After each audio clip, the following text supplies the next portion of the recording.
So good morning, good evening, good afternoon, क्या हाल चाल सभी लोगों के। सभी को मेरा नमस्कार जब भी आप मेरी वीडियो देख रहे हैं। मैं आपको बता दूं बच्चों कि अब हम लोग क्या कर रहे हैं, ग्रेविटेशन वाला चैप्टर हम क्लास 9th कवर कर रहे थे, जहां पर मैं 2 वीडियो पहले ही बना चुका हूं। और अभी तक अगर आपने ग्रेविटेशन वाले टॉपिक्स में अभी भी आपको डाउट्स हैं और अभी तक आपने वहां जाकर नहीं देखा, उसका लिंक डिस्क्रिप्शन में है, आप वहां जाकर देख सकते हैं। बेटा मैंने आपको बताया था जो ग्रेविटेशन वाला हमारा चैप्टर रहने वाला है वो 2 फेज में था। 2 फेज का मतलब वो 2 फेज में डिवाइडेड है। एक फेज में हम पूरा ग्रेविटेशन कवर करते हैं और दूसरे फेज में हमारे पास डेंसिटी जैसे रिलेटिव डेंसिटी जैसे आर्किमेड प्रिंसिपल, थ्रस्ट, प्रेशर जैसे कंसेप्ट है जो कि ग्रेविटेशन वाले टॉपिक से थोड़ा कम रिलेट करते हैं। बच्चे जहां पर ग्रेविटेशन वाला टॉपिक्स थे यानी फेज 1, उसको मैं 2 वीडियो में कवर कर चुका हूं, पार्ट 1 और पार्ट 2, जैसे कि मैंने अभी आपको बताया। और आज हमारा ये फाइनल वीडियो होने वाला है जिसमें ये तीसरा पार्ट है जिसमें हम थ्रस्ट, प्रेशर ये सारे कंसेप्ट कवर करेंगे। और आज इस वीडियो के बाद हम पूरा ग्रेविटेशन चैप्टर हो जाएगा हमारा खत्म। ठीक है, बिना वक्त गवाए आज हम स्टार्ट करते हैं। सबसे पहले मैं आपको बता दूं थ्रस्ट क्या होता है। ठीक है, आप लोग फोर्स को जानते हैं, फोर्स को जानते हैं। फोर्स क्या होता है? फोर्स मतलब बल। नॉर्मली आप हम जानते हैं फोर्स को बल। अभी जो फोर्स होता है ये कहीं से कैसे भी लगाया जा सकता है। कैसे भी का मतलब आप कई डायरेक्शंस में लगाते हैं भाई। आप फोर्स को नॉर्मली जैसे अब मेरे को ये मेरा थंब है, जैसे मैं इससे प्रेस कर रहा हूँ तो मैं इसको ऐसे भी लगा रहा हूँ। ठीक है, मेरे पाम पे मैं इस मार्कर से प्रेशर फोर्स लगा रहा हूँ, इधर से भी लगा रहा हूँ, ठीक है, ऐसे भी लगा रहा हूँ। बट अगर मैं अपने पाम पर फोर्स लगाता हूं इस मार्कर से एकदम परपेंडिकुलर, ठीक है, यानी कि अगर किसी भी सरफेस पे परपेंडिकुलर फोर्स लगाया जाए उसी परपेंडिकुलर फोर्स को हम क्या कहते हैं? थ्रस्ट कहते हैं। बड़ा सिंपल है, जैसे कि आप नॉर्मली इसके एग्जांपल समझ सकते हो। जैसे आप कील वगैरह गाड़ते हो तो कैसे करते हो? एकदम परपेंडिकुलर रख के करते हो, ऐसे तो नहीं करते ना टेढ़ी करके ऐसे से मार रहे हैं, एकदम सीधा परपेंडिकुलर रखते हो वॉल के और देन आप क्या करते हो? उसमें फोर्स लगाते हो। ठीक है, इससे क्या होता है? एक्टिंग ऑफ फोर्स क्या हो जाता है? बढ़ जाता है। इसलिए हम किसी भी चीज पे क्या करते हैं? फोर्स लगाने के लिए हम उस पर परपेंडिकुलर फोर्स लगाते हैं और इसी परपेंडिकुलर फोर्स को हम क्या कहते हैं? थ्रस्ट बोलते हैं। That's very simple. क्या बोला? The force acting on a object perpendicular to the surface is called thrust. Easy है। चलो आगे बात करते हैं बेटा प्रेशर की। प्रेशर यानी कि दाब या दबाव। ठीक है, दाब या दबाव। अगर किसी एरिया पर, किसी पर्टिकुलर एरिया पर हम थ्रस्ट लगाते हैं यानी परपेंडिकुलर फोर्स लगाते हैं, तो perpendicular force per unit area हम कितना लगाते हैं उसी को हम प्रेशर कहते हैं। समझते हैं इसको? प्रेशर बराबर क्या होता है? थ्रस्ट अपॉन में एरिया। बेटा थ्रस्ट को परपेंडिकुलर फोर्स लिखते हैं तो कई जगह पर F बाय ए भी लिखा होता है, F बाय, लेकिन F के आगे परपेंडिकुलर नहीं लिखा हुआ तो आप खुद से समझो ये F कौन सा है? परपेंडिकुलर फोर्स है। प्रेशर का फॉर्म होता है थ्रस्ट अपॉन एरिया या फोर्स अपॉन एरिया बोल सकते हो। और ये फोर्स कैसा है? परपेंडिकुलर, क्योंकि परपेंडिकुलर फोर्स ही क्या होता है? थ्रस्ट होता है। इसकी एसआई यूनिट की बात कर लेते हैं। इसकी एसआई यूनिट की बात कर लेते हैं तो फोर्स का यूनिट होता है न्यूटन और एरिया का होता है मीटर स्क्वायर। तो एसआई यूनिट हो जाएगी न्यूटन पर मीटर स्क्वायर। और इसको हम पास्कल भी बोलते हैं। क्या बोलते हैं हम? पास्कल बोलते हैं, क्योंकि पास्कल नाम के साइंटिस्ट ने इसको डिस्कवर करा था तो उसकी यूनिट पास्कल भी है। ठीक है, तो आप चाहे यानी आप 1 न्यूटन मीटर पर मीटर स्क्वायर को, 1 न्यूटन पर मीटर स्क्वायर को 1 पास्कल भी बोल सकते हैं। दोनों ही यूनिट क्या है? एसआई हैं। क्लियर है क्या बेटे? अच्छा बात करते हैं, थोड़ा सा प्रेशर को समझते हैं। प्रेशर का मतलब दबाव।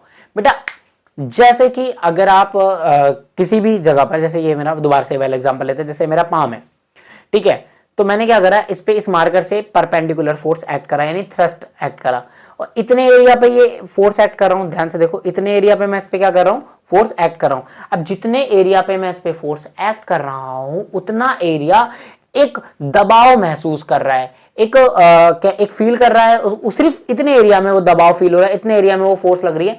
वही कि जितने एरिया में पर यूनिट एरिया, जितने एरिया में वो फोर्स लग रहा है उतने एरिया में उसको दबाव फील होता है, उसी को हम प्रेशर कहते हैं। The pressure is what? Pressure thrust upon per unit area is called pressure. बड़ा सिंपल सा था, समझ में आ गया? ये इसका फॉर्मूला है। और इस पे न्यूमेरिकल्स वगैरह बेटा बहुत सिंपल आपको फोर्स दे देंगे, एरिया दे देंगे, आप कर सकते हो। Put the value get the answer. इसलिए मैं इस वीडियो में न्यूमेरिकल कवर नहीं कराना। हाँ, फिर भी अगर आपको कोई न्यूमेरिकल टफ लगता है तो आप प्लीज मेक श्योर आप मेरे को कमेंट करो। एनसीईआरटी अगर आप चाहते हो एनसीईआरटी के न्यूमेरिकल्स मैं सारे के सारे एक साथ लेके आऊँ with example, with blue questions या विद एक्सरसाइज, तो भी आप मुझे कमेंट करो। मैं इसी सीरीज में एक वीडियो डाल दूंगा जिसमें सारे मैं एनसीईआरटी क्वेश्चन कवर करा दूंगा, न्यूमेरिकल वाला पार्ट। और अगर आपको थ्योरी वाला भी चाहिए तो आप उसके लिए भी कमेंट कर सकते हो, तो मैं वो भी करा दूंगा। ठीक है, आगे हम बात करते हैं factor on which pressure depend. किस किस फैक्टर पे प्रेशर डिपेंड करेगा? ठीक है, तो कितना आप फोर्स अप्लाई कर रहे हो और कितना एरिया पे करता है, एक फोर्स अप्लाइड पे करता है। चलो दोनों को समझते हैं, है ना, फोर्स अप्लाइड और एरिया पे। अगर बेटा अगर जैसे अब जैसे कि मैंने यही वाला एग्जांपल दोबारा से कि इस मार्कर से मैं अपने पाम पे क्या कर रहा हूं, फोर्स लगा रहा हूं। अब मैं इस पे जितनी ज्यादा फोर्स लगाऊंगा मुझे उतना ज्यादा प्रेशर फील होगा, है ना भाई, इस जगह पे मुझे उतना ज्यादा दबाव फील होगा। जैसे एक बोतल है, बोतल ले लो आप, बोतल को आप क्या करते हो, ऐसे प्रेस करते हो, जहां से भी आप प्रेस करते हो वहां पर दबाव फील होता है, और जितना ज्यादा प्रेस करोगे उतना ज्यादा प्रेशर आपको, मतलब अगर मैं बोलूं जितना ज्यादा आप फोर्स बढ़ा रहे हो, परपेंडिकुलर फोर्स बढ़ा रहे हो, उतना ज्यादा हमारा प्रेशर भी क्या कर रहा है, बढ़ रहा है। यानी फोर्स जितना ज्यादा फोर्स उतना ज्यादा प्रेशर, यानी प्रेशर किस पे डिपेंड करता है, फोर्स पे। दूसरी बात किस पे डिपेंड करता है, एरिया। कौन सा एरिया, वो एरिया जितने पे आप वो फोर्स लगा रहे हो, ठीक है। अब एक बात समझना, ठीक है, एक बात समझना, एरिया प्रेशर के कैसा है, इनवर्सली प्रोपोर्शनल है। एरिया प्रेशर के कैसे है, इनवर्सली प्रोपोर्शनल। यानी अगर आप एरिया बढ़ाओगे, जितना ज्यादा एरिया उतना कम प्रेशर, एरिया बढ़ने से प्रेशर घटता है। ध्यान से समझ लो ये बात, ध्यान से समझ लो ये बात। अच्छा, इस चीज को मैं फील भी करा सकता हूं। अभी जैसे कि अगर हमारे पास पेन है, ठीक है, एग्जांपल के लिए बहुत सिंपल सा सरल सा एग्जांपल आपको समझ आ जाएगा। पेन है, पेन को पीछे से अगर आप ऐसे प्रेस करते हो तो आपको ज्यादा प्रेशर, ज्यादा दबाव, जितना भी दबाव फील होगा, जितना भी प्रेशर फील होगा, आप उसके बाद अपना कैप हटाओ और जो उसकी नोक वाली जगह है वहां से क्या हो गया, एरिया क्या कर दिया आपने, कम। भाई भाई देखो, आप समझो ना, ऐसे पेन का आपने जब ये वाला हिस्सा लिया, ये वाला हिस्सा, ये तो ये ब्लंट हिस्सा है ना, इतना हिस्सा है, और जब इसको आप नोक वाला हिस्सा लेते हो पेन का, कौन सा, नोक वाला हिस्सा, तो नोक वाले हिस्से में देखो एरिया कम हो गया, एरिया क्या हो गया, कम। अब देखो इसका एरिया ज्यादा है, इसका एरिया कम है। एरिया कम करने से देखोगे तब अब वो नोक वाले हिस्से से आप जाहिर सी बात किसी को पिंच करोगे तो उसको प्रेशर ज्यादा फील होगा, उससे दबाव ज्यादा फील होगा। इवन वो तो आपका आर पार भी कर सकता है, सही बात है कि नहीं, बट ऐसा हाथ में मत करना आप, ठीक है। सो मैंने क्या बोला, एरिया अगर बढ़ा तो प्रेशर घटा, और एरिया हुआ अगर कम, जैसे यहाँ पे मैंने एरिया पेन का क्या कर दिया, जब आपने इधर से लगाया तो उसके बाद जब आपने इधर से लगाया यानी नोक वाली साइड से, तो प्रेशर आपने एरिया क्या कर दिया, कम, और एरिया कम करते ही प्रेशर बढ़ जाएगा।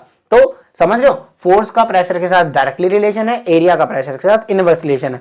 फोर्स बढ़ाओगे प्रेशर बढ़ेगा, एरिया बढ़ाओगे तो प्रेशर घटेगा, दैट्स इट। आगे बात कर लेते हैं, ये वाली बात हो गई, ठीक है। अब हम बात करते हैं फ्लूइड प्रेशर की। फ्लूइड क्या होता है, फ्लूइड मतलब जो आपका लिक्विड होता है, जो आपका लिक्विड होता है, पानी है, शहद है, या जो भी आप फ्लो कर सकते हैं, जिसके पास टेंडेंसी होती है फ्लो करने की, जिसके पास बहने की टेंडेंसी है, ठीक है। आप जब बड़े हो गए तो आपको पता लगा एयर को भी फ्लूइड में ही कंसीडर करा जाता है, मतलब हवा को भी फ्लूइड ही बोल सकते हो आप, लेकिन अभी कोई इतना टेंशन लेने वाली बात नहीं। अभी सिर्फ इतना समझो कि जो बह सकता है वो फ्लूइड होता है, ठीक है। Water, alcohol, then vinegar, then आपका मैंने बताया शहद, हनी, ठीक है, और घी वगैरह, ये सारा क्या है, फ्लूइड है। अब मैंने क्या बोला, कह रहा फ्लूइड से भी प्रेशर लगता है। अब खुद ही सोचो, अब कैसे प्रेशर लगता है, इसका प्रेशर थोड़ा सा सॉलिड से अलग है। देखो कैसे अलग है, जो फ्लूइड होता है उसके पास अपना खुद का कुछ वेट होता है, बस उसका खुद का कुछ वेट होता है ना, वेट तो आपको क्लियर है, and they have exert pressure. उस वेट की वजह से, उस वजन की वजह से, अब देखो उस वजन की वजह से क्या करता है, वो क्या करता है, प्रेशर लगाता है, कहां पर, बेस। जैसे अगर एक बीकर है, जैसे ये मेरा एक बीकर है, या एक आप ग्लास बोल सकते हो, कुछ भी बोलो, इस ग्लास में हमने मान लो वाटर भर दिया, तो ये क्या करेगा, इसकी कंटेनर की, इस कंटेनर के वॉल्स पे, हर साइड पे भाई, अच्छा जहां जहां पानी है, जहां जहां वाटर है, इसके बेस में भी और इसके वॉल्स पे चारों तरफ क्या करेगा, प्रेशर लगाएगा। कहां पर, उसके बेस में भी लगाएगा और उस कंटेनर के वॉल्स में भी लगाएगा।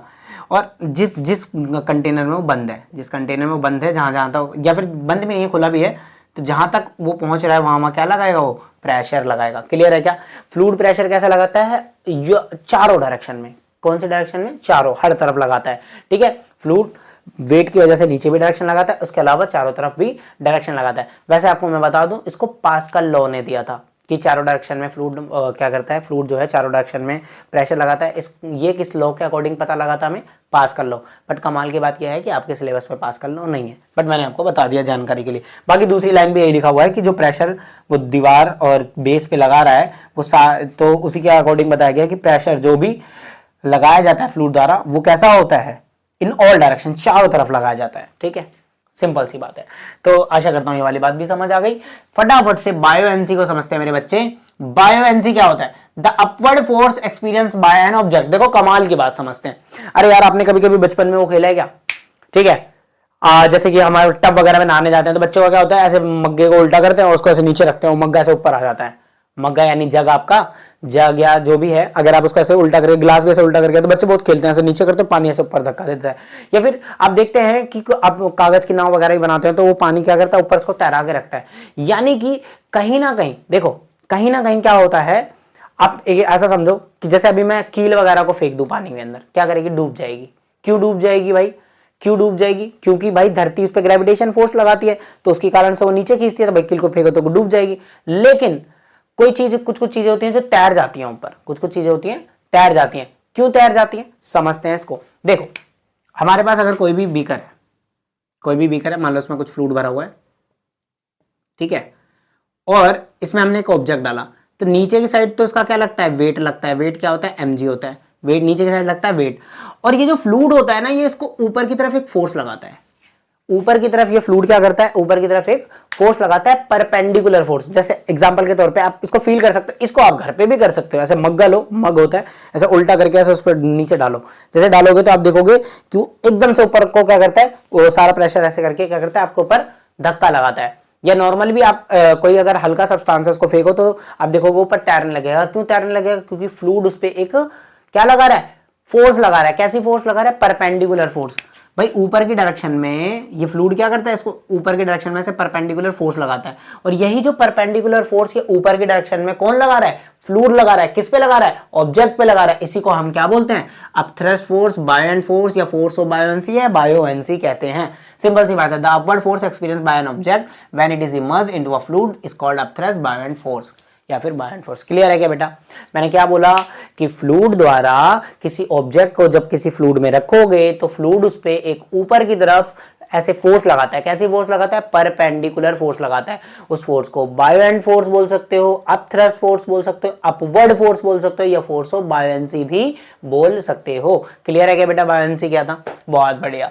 देखो यहाँ पर एक सवाल लिखा हुआ है, व्हाई ऑब्जेक्ट फ्लोट और sink when placed on a surface of a water. अगर किसी वाटर के सरफेस पे किसी को रख दिया जाता है, किसी भी ऑब्जेक्ट को, तो वो या तो डूब जाता है या तो तैर जाता है। इसका सवाल, क्यों डूब जाता है या क्यों तैर जाता है, जाहिर सी बात है, मैंने आपको बताया। देखो, अगर किसी ऑब्जेक्ट को रखोगे कि कोई ऑब्जेक्ट है, उसको पानी में डाल दो या किसी भी फ्लूइड में डाल दो, तो अगर उसका वेट ज्यादा हुआ, देखो उस पर दो तरह की फोर्स लगती है। किसी भी, मैंने अभी ये वाली बात करी अपने, इसको दोबारा से बताते हैं। जैसे हमारा वाटर मान लो या कोई भी फ्लूइड मान लो, यहाँ पे तो वाटर की बात मेंशन है तो मैं वाटर लेके चल रहा हूँ। किसी वाटर के अंदर हमने क्या करा, ऑब्जेक्ट डाल दिया, तो नीचे की तरफ तो क्या लग रहा है, इसमें वेट लग रहा है इसका। ऊपर की तरफ क्या लग रहा है बेटा, अपथ्रस्ट फोर्स लग रहा है। दो तरह की फोर्स लगती है इस पे। अगर वेट ज्यादा होगा, अगर हमारा वेट ज्यादा होगा, ठीक है, और अपथ्रस्ट फोर्स होगी कम, तो नीचे, भाई नीचे की फोर्स ज्यादा तो नीचे आएगा ना चीज, तो डूब जाएगा। और अगर अपथ्रस्ट फोर्स होगी ज्यादा और वेट होगा कम, तो चीज क्या करेगी, तैर जाएगी। तो कौन सी कंडीशन में डूबेगी और कौन सी कंडीशन में तैरेगी, ये बात आपको पता लग गई। अच्छा, इसमें ये सवाल है, व्हाई ऑब्जेक्ट फ्लोट और व्हाई सिंक। तो देखो, सिंक डूब क्यों जाता है, क्योंकि वेट ज्यादा हो जाता है। किसी भी ऑब्जेक्ट पर दो तरह की फोर्स लगते हैं। वेट क्यों लगता है, ग्रेविटेशन फोर्स के कारण लगता है, ठीक है। ये सारी बात आपको पता है, वेट वगैरह वाली। और नहीं पता तो आप ग्रेविटेशन का पार्ट 2 में जाकर वेट वहां पे देखो कि वेट होता क्या है। वेट और मास में डिफरेंस समझो, आपको वेट समझ आ जाएगा। ग्रेविटेशन फोर्स जहां पे जी वगैरह की बात आप करते हैं, वहां पे समझ आएगा। कोई भी चीज डूबती इसलिए है क्योंकि वेट की वजह से। और किसी भी ऑब्जेक्ट पे जब किसी भी फ्लूइड में रखा जाता है, दो तरह की फोर्स लगती है। वेट लगता है एक तो उसका, एक अपथ्रस्ट, ठीक है। तो इस बार अगर वो वेट ज्यादा होता है तो डूब जाता है, कम होता है तो तैर जाता है। अच्छा, ये दोनों बराबर होते हैं। अगर ये दोनों बराबर होते हैं, सो कई कंडीशंस में देखा गया है, ये जहां का जैसा का जैसा है वैसे का वैसा लगा जाता है, क्योंकि दोनों तरफ इक्विलिब्रियम हो गया ना, ऊपर भी जितना फोर्स लग रहा है नीचे भी इतना, तो ना तो डूबता है ना तो तैरता ही है। तो मैक्सिमम टाइम वो ऐसा का ऐसा रह जाता है, ठीक है, मतलब ऐसा आप बोल सकते हो। और कई बार आप एक्सपेरिमेंटल देखा जाता है, तो इस वाली चर्चा को अभी आप ऐसा बोल सकते हो, जैसा होगा वैसा ही रहेगा। बेसिकली डूबने और तैरने वाली बात आप इन दोनों से कर सकते हो, ठीक है।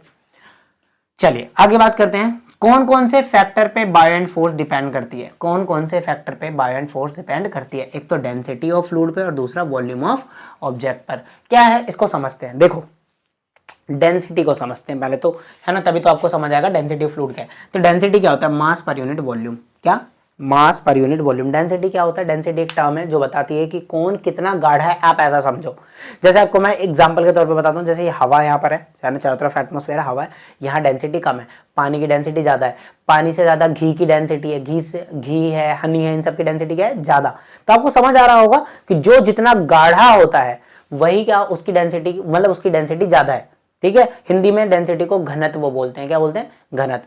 डेंसिटी का मतलब अगर हम साइंटिफिकली में समझेंगे तो मास पर यूनिट वॉल्यूम, है ना, कि कितना, मतलब एक एक एक यूनिट वॉल्यूम में कितना मास कंटेन कर रखा है, दैट इज अ डेंसिटी। अगर आपको ये वाली बात समझ आ रही है तो ठीक है, और अगर ये नहीं समझ आ रही तो आप इसको समझो, जो जितना ज्यादा गाढ़ा उसकी डेंसिटी उतनी ज्यादा। डेंसिटी निकालने का फॉर्मूला क्या है? Mass upon volume. क्या है? Mass upon volume. समझ आ गया क्या? अब जरा ध्यान से देखो, इसकी यूनिट की बात कर ले तो केजी पर मीटर क्यूब, केजी पर मीटर क्यूब। डेंसिटी को रो से दिखाते हैं, रो को ऐसे बनाया जाता है, ये यहां बना लेता हूं ऐसे, रो, ठीक है, यहाँ पर भी बना रखा है। तो डेंसिटी को रो से दिखाया जाता है, मास को एम से, तो वॉल्यूम को वी से, ऐसा यूनिट ये है। ठीक है, उसके अलावा अगर हम बात करें, ठीक है, अब मैं बोल रहा था ये दोबारा, डेंसिटी समझ आ गया ना, तो अब ये समझते हैं factor on the buoyant force depend. तो मैंने आपको बताया कि बाय एंड फोर्स डिपेंड करेगी डेंसिटी ऑफ फ्लूइड पर, डेंसिटी ऑफ फ्लूइड पर। जैसे कि अगर किसी ऑब्जेक्ट को हमने रख रखा है, ठीक है, जिस भी फ्लूइड पे, अब उस फ्लूइड की डेंसिटी, अगर उस ऑब्जेक्ट की डेंसिटी से, जैसे आप इसको ऐसे एग्जांपल से समझो कि एक कील से नहीं, आप बॉल से समझो, बॉल से एक आप टेनिस की बॉल देखिए, टेनिस की जो अंदर से खोखली ना हो वैसी वाली टेनिस की बॉल, या फिर लेदर की बॉल ले लो। ठीक है, लेदर की बॉल होती है, अंदर से ही भरी होती है, बाहर से भरी होती है, जो पत्थर जैसा दिखता है। ठीक है, लेदर की एक बॉल ले ली, और एक हमने बॉल ले ली जैसे 2 या 5 रुपए के जो बच्चे छोटी छोटी बॉल लाते हैं ना, जिसके अंदर खोखला होता है ना, वो प्लास्टिक की होती है, अंदर से खोखली होती है। ठीक है, अब आप खुद से बता सकते हो गाढ़ा कौन सा होगा? लेदर की बॉल गाढ़ी है और ये वाली बॉल हल्की है। जब आप पानी या किसी भी फ्लूइड के अंदर रखते हो तो फ्लूइड की डेंसिटी यानी फ्लूइड कितना गाढ़ा है, अगर फ्लूइड ज्यादा गाढ़ा है, ठीक है, उसके ऊपर हमने रखा क्या? बॉल रखा, कौन सा वाला? प्लास्टिक वाला, तो वो प्लास्टिक वाला बॉल तैर जाता है। क्यों? क्योंकि वो कम गाढ़ा है, मतलब उसकी डेंसिटी कम है और फ्लूइड की डेंसिटी ज्यादा। जिसकी डेंसिटी, अगर फ्लूइड की डेंसिटी ज्यादा है, ठीक है, और उसकी डेंसिटी क्या है? ऊपर वाले ऑब्जेक्ट की डेंसिटी क्या है? कम है, तो वो चीज तैर रही है ना। यानी अगर डेंसिटी फैक्टर फ्लूइड का बढ़ रहा है, फ्लूइड का डेंसिटी फैक्टर अगर बढ़ रहा है तो उसका मतलब उसका अपथ्रस्ट फोर्स भी बढ़ रहा है। और अगर आप किसी कारण से या किसी तरीके से फ्लूइड की डेंसिटी बढ़ा सकते हैं, अगर बढ़ा दें तो अपथ्रस्ट फोर्स भी बढ़ जाती है, क्योंकि अपथ्रस्ट फोर्स डेंसिटी पे डिपेंड करती है। नॉर्मल, जैसे अगर हमारा पानी है, नॉर्मल पानी है, उस पर अगर आप कोई चीज़ रखो वो तैर नहीं रही है, क्योंकि उसके वो हो सकता है उसके अपथ्रस्ट फोर्स कम हो, तो आप उसकी डेंसिटी बढ़ाने के लिए क्या कर सकते हो? जैसे नमक डाल दिया तो उसकी थोड़ी डेंसिटी बढ़ जाती है। और भी प्रक्रिया है जहाँ से आप उसकी डेंसिटी बढ़ा सकते हो। क्लियर है क्या? तो आपको ये बात समझ आ गई, डेंसिटी ऑफ फ्लूइड पे बाय एंड फोर्स डिपेंड करती है। उसके अलावा वॉल्यूम ऑफ ऑब्जेक्ट पर भी डिपेंड करती है। किस पे डिपेंड करती है? वॉल्यूम ऑफ ऑब्जेक्ट पर। अब एक बात समझो, वही पेपर है, पेपर आपने देखा, पेपर की आप नाव बनाते हो, उसी नाव को एकदम ऐसे चपटा करके ऐसे नाव बना देते हो तो वो चीज तैर जाती है। लेकिन अगर आप उसी को एकदम एकदम छोटा सा गोला बना दोगे ना तो एकदम डूब जाती है ना। या फिर आप क्ले वगैरह को देखो, क्ले ले लो, क्ले को एकदम जितना उसका सरफेस एरिया, जितना उसका वॉल्यूम बढ़ा दोगे, यानी ऑब्जेक्ट का वॉल्यूम बढ़ा दोगे जितना ज्यादा, तो क्या हो जाएगा? वो तैर जाता है। जैसे आप देखते हो कितनी बड़ी बड़ी नावें तैर जाती हैं, क्यों? क्योंकि उसका वॉल्यूम बढ़ा दिया जाता है। नाव कितनी बड़ी बड़ी होती है, उसका एकदम वॉल्यूम बढ़ा दिया जाता है। वॉल्यूम बढ़ाने से, ऑब्जेक्ट का वॉल्यूम बढ़ाने से क्या होता है? बाय एंड फोर्स बढ़ जाती है, यानी उस पर बाय एंड फोर्स ज्यादा। भाई देखो, समझाता हूं मैं आपको, इस चीज को समझाता हूं, फील भी कराता हूं। देखो पहले, जैसे ये ऑब्जेक्ट है, इस पे बाय एंड फोर्स यहां लग पा रही है, यहां लग पा रही है, यहां लग पा रही है, यहां। लेकिन अगर किसी कारण से अगर मैं इसी चीज को थोड़ा और फैला दूं, इसका वॉल्यूम मैंने बढ़ा दिया, ठीक है, तो अब देखो बाय एंड फोर्स ज्यादा लग पा रही है ना बेटा, इसको हर तरफ से, अब ये फ्लूइड इसको हर तरफ से प्रेशर उठाएगा, तो बाय एंड फोर्स बढ़ जाती है अगर वॉल्यूम ऑफ ऑब्जेक्ट बढ़ जाता है। ठीक है, तो अगर किसी ऑब्जेक्ट, अगर आप कोई ऑब्जेक्ट तैराना चाहते हो, नॉर्मली वो नहीं तैर रहा, तो आप क्या कर सकते हो? ऑब्जेक्ट के साथ क्या कर सकते हो? फ्लूइड के साथ आप क्या कर सकते हो? एक तो मैंने ये बताया, ऑब्जेक्ट के साथ क्या कर सकते हो? उसका वॉल्यूम बढ़ा दो, तब भी अपथ्रस्ट फोर्स बढ़ जाती है। बहुत सिंपल बात। ठीक है, बहुत मजेदार बेटा। जल्दी से लास्ट टॉपिक है हमारा, 2 टॉपिक बचे हुए हैं। वैसे ये मैं आपको बता दूं, रिलेटिव डेंसिटी हमारे सिलेबस में नहीं है, ठीक है, NS मतलब नोट फॉर सिलेबस, है ना, बच्चे समझ जाओ। चलो ठीक है, ये पहले आज से 1-1.5 साल पहले हमारे बुक्स में था, अब नई वाली बुक्स में रिलेटिव डेंसिटी नहीं है, बट मैं आपको चाहता हूँ कि बता दूं, वो छोटा सा टॉपिक है इसलिए मैंने लिख दिया उससे पहले। लेकिन जो बहुत इंपॉर्टेंट है, बहुत बहुत बहुत इंपॉर्टेंट, जो आपके पेपर में 101% पूछा जाएगा, आर्ग्यूमेंट प्रिंसिपल। अगर आपका यूटी आता है इस चैप्टर से तो आर्ग्यूमेंट प्रिंसिपल पूछा जाएगा। आपका पेपर आएगा तो इस चैप्टर में से आर्ग्यूमेंट प्रिंसिपल 101% है ना, 101%, 101% पूछा जाएगा।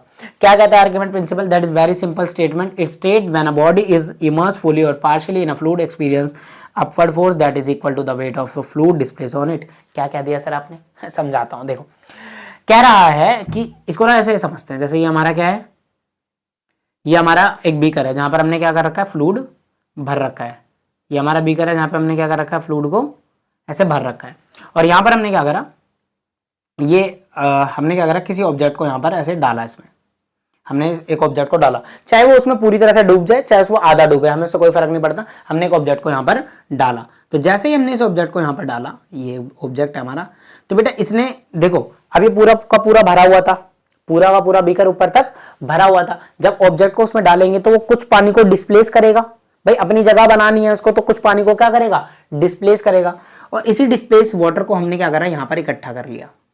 यहाँ पर हमने क्या कर लिया, डिस्प्लेस वाटर को इकट्ठा कर लिया। डिस्प्लेस्ड फ्लूइड बोल लो, डिस्प्लेस्ड वाटर बोल लो, ठीक है। इस डिस्प्लेस्ड फ्लूइड को हमने क्या कर लिया, यहाँ पर इकट्ठा कर लिया। ऑब्जेक्ट चाहे आधा डूबा चाहे पूरा डूबा, जितना भी डूबेगा वो अपनी जगह बनाने के लिए कुछ क्या करेगा, फ्लूइड को डिस्प्लेस करेगा, फ्लूइड को अपने रास्ते से हटाएगा, जाहिर सी बात है, ठीक है। और जितना ये फ्लूइड डिस्प्लेस करेगा, जितना ये फ्लूइड डिस्प्लेस करेगा, तो आर्गुमेंट प्रिंसिपल क्या कहता है कि जितना ये फ्लूइड डिस्प्लेस करेगा, इसका जो वेट होगा, इसका जो वेट होगा, weight of displaced fluid, weight of displaced fluid किसके इक्वल होगा, इस ऑब्जेक्ट पे लगने वाली बायो एंड फोर्स के इक्वल होगा।